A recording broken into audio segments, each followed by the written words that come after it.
What's up? Welcome back and welcome in to Red's Place.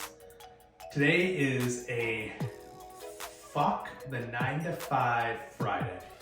And these are gonna be a mix and a mash of things when I do these, and just mainly gonna be kind of about how I've avoided a 9 to 5 most of my life. Just a little quick background about kind of my career life, I guess, post-college was a financial advisor for Mass Mutual downtown Chicago for about 9 months, and that wasn't really a 9 to 5 for me. I made my own hours. I was my own boss. From there, I transitioned into Country Financial here in Rockford. Same thing there. I had a boss, but I still worked my own schedule that I wanted to. I was really my own boss from there. And then I moved into managing and coaching cheerleading gyms.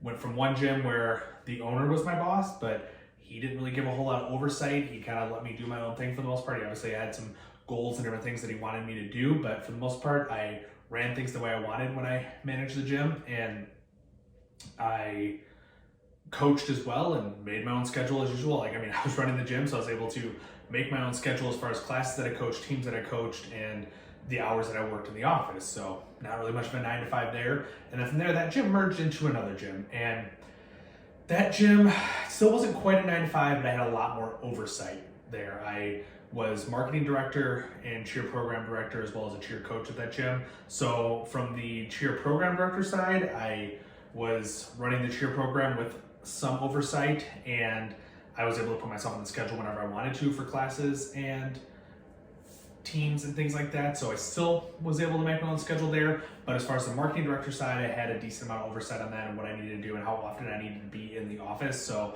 still had a little bit of 9 to 5, but for the most part avoided the 9 to 5. And then from there, moved on to Uber and other gig jobs. And since then, been 100% fuck the 9 to 5. And I think a lot of people, they don't want to have a 9 to 5. I don't want a 9 to 5. I don't want a boss. I want to make my own schedule, do my own thing, and spend my time how I want to spend it and allocate my time the way I want to spend it. I think it allows me to have a better work-life balance. Spend time with my girlfriend when I want to, spend the time with my pets when I want to, Lyft when I want to, and work when I need to. Not necessarily when I want to, because who the fuck wants to work unless you're...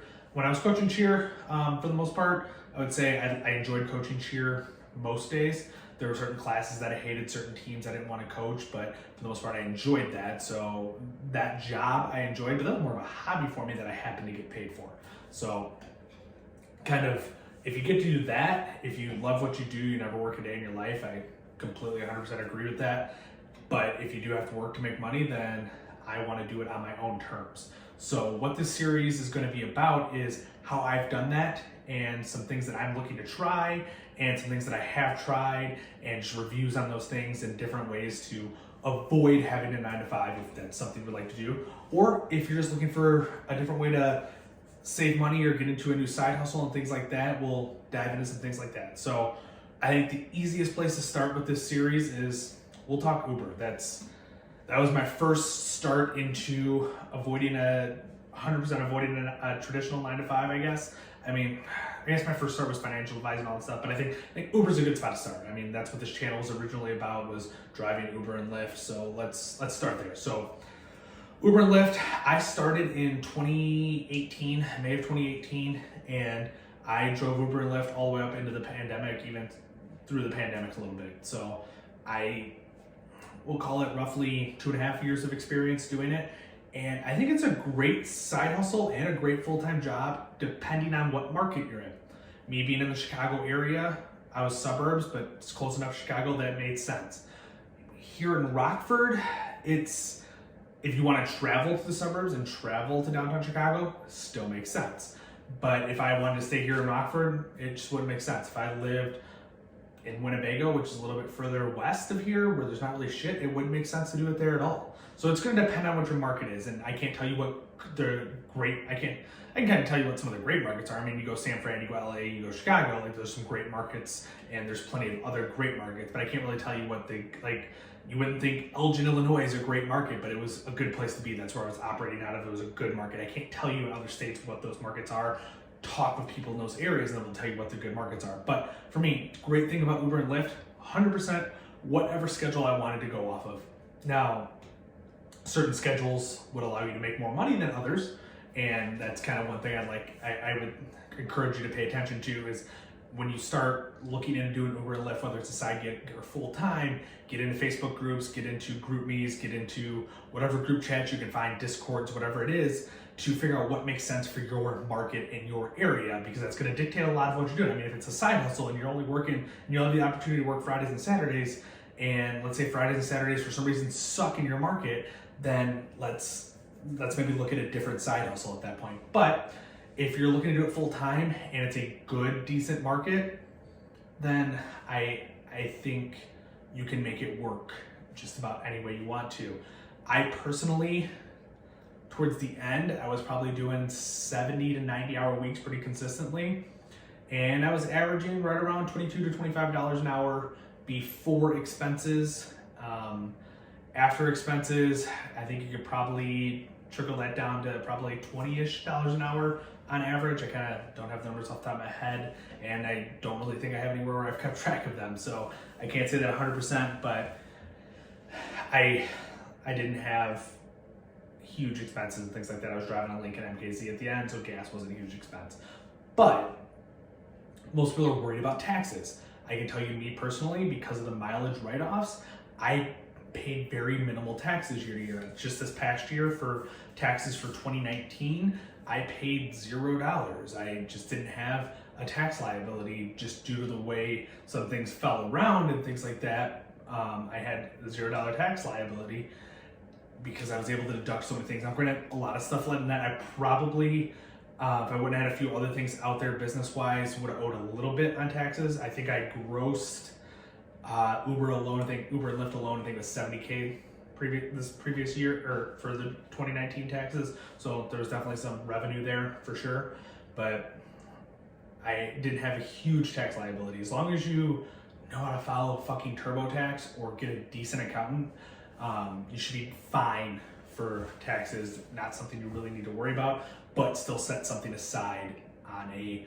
weekly or monthly basis, whatever is easiest for you, so you don't have a shock at the tax time and you're all of a sudden like, fuck, I owe $3,000 and I didn't save shit. You know, like, make sure you set aside money, just like your job would do, put it in a high yield savings account or wherever you feel like you can get it in there, and sock it away. But overall, I don't want to say enjoyed, but like, I didn't hate doing Uber and Lyft on a daily basis.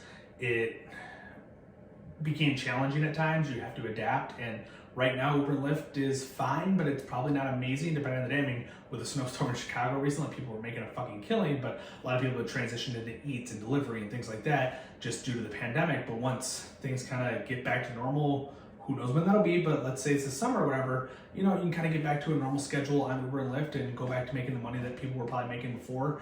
And it was trending downwards going into the pandemic for basically forever. It's been trending downwards. I mean, when I started, I was looking at more like $28 to $32 an hour is roughly what I was making. So to be more in the $22 to $25 an hour, like over 2.5 years, that's a significant decrease. And it probably is gonna jump back to that 22 to 25 when things even back out, and then continue that downward trend would be my guess. We'll see where it happens. And a lot of this depends on what vehicle you drive. If you're driving a vehicle that not qualifies for comfort, it used to be select, but comfort, then you can make a little more money. If you have a little more money, if you have an XL, you make a little bit more money. So it kind of depends on what vehicle you drive. But one thing I would encourage you to do, just make sure you have a reliable vehicle. Do not rent. That's how I started. It's gonna be a waste of money. Don't rent from Uber and Lyft to do this. It's gonna be a waste of money. If you need that to get started and bring in a little bit extra cash before you can, you know, get a vehicle, do that. But in the beginning, if you can avoid renting, do it at all costs. I just think renting is a waste of money when you're doing it through Uber and Lyft. As far as what vehicle get, something that's good on gas. If you're not going the XL route, and if you're going the XL route, still go with something good on gas, but I highly recommend going XL just because, and that's any vehicle that allows for 7 or more passengers will qualify you for XL rides.